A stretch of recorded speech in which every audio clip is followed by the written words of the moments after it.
In part 1 of this video series, I talked about how horses have been designed by God to be prey animals.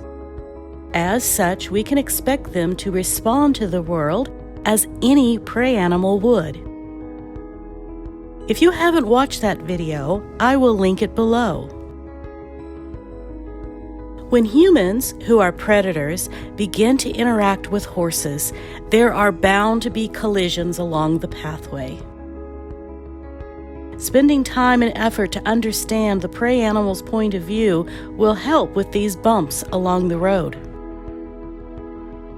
In order to be a good horseman, we will need to think like a prey animal and understand them from the inside out. We cannot ask the horse to change the way they have been created. We cannot ask the horse to learn to think like us. We need to learn how to think like a horse. When we can effectively understand horses, we can begin to pave the road to new and beautiful partnerships. But it will take a lot of dedication on our part as humans to constantly strive to learn more and to become better communicators and partners with our horses. Horses, like all prey animals, are very, very good at outwitting and maneuvering predators. If they weren't, the species wouldn't survive long out in the wild. It is our responsibility to stop acting like a predator.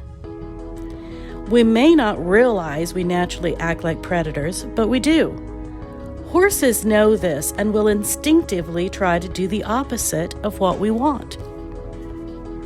If the mountain lion wants the horse to run into a canyon that is a dead end, the horse had better run the other way.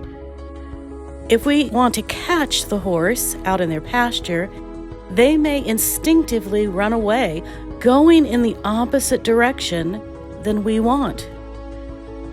Don't blame the horse for any of their natural behavior. It is our responsibility to be an effective enough leader not to get mean or mad at the horse when they do the opposite of what we want. We must know how to pull away from the situation, evaluate and plan what we need to do to be the kind of leader the horse needs. All horses need an effective leader. Horses survive in the wild by living in a herd. This herd is more than a loosely assembled group of horses. It is a highly organized unit with a very clever leader called the alpha horse, and a second in command who is able to take on the leadership responsibilities if the alpha horse weakens or dies. The whole welfare of the herd is determined by how strong the alpha horse is. Strong herd members are constantly trying to challenge the alpha horse. This ensures that the strongest horse is always in command. The whole herd is so highly structured that each herd member clearly knows their status. They know who is stronger than they are, and they know who is weaker. This is called a pecking order. When we are with our horse, the horse automatically sees this as a herd of two, the human and the horse. The utmost concern in the horse's mind is to see who the leader is going to be. If the human doesn't exert themselves as the clear, confident leader, the horse will automatically take that role. Innately, they know one of you needs to be a strong leader for the herd to survive. We may look at our relationship with our horse as fun and casual. The horse sees it in terms of survival. It is said that horses vote for their leaders every day. Expect this behavior and be prepared for it. Remain consistent and persistent. Passive defiance, balking, and stubbornness are all signs of a horse challenging the human's leadership. If you ask your horse to turn left and they insist on turning right, Don't get mean or mad.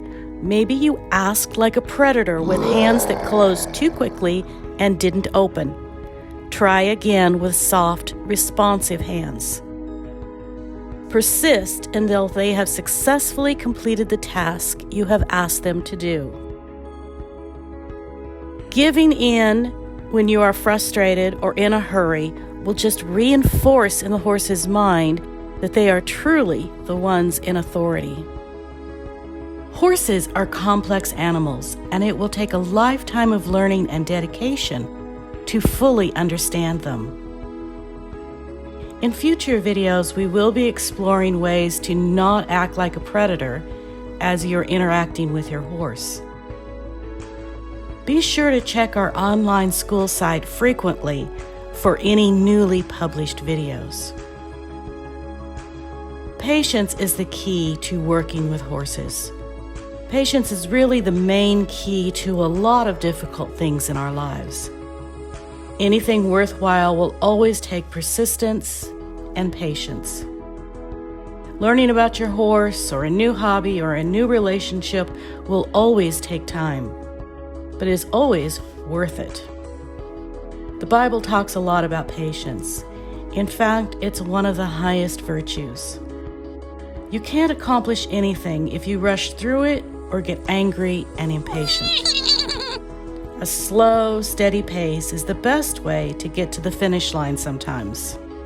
Even if your steps are small and slow, at least you're moving forward.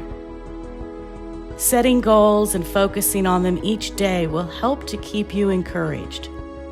I like the old saying, the journey of 1,000 miles begins with the first step. A goal may seem unattainable, but if you break it up into many little steps, each one of those steps is obtainable. Be persistent, and each step will bring you closer and closer to your final goal.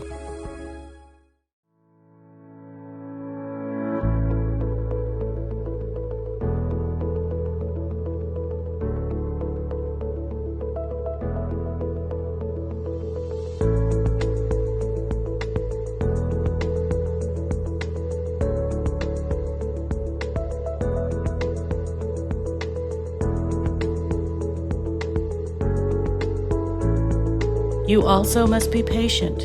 Keep your hopes high, for the day of the Lord's coming is near. James 5:8.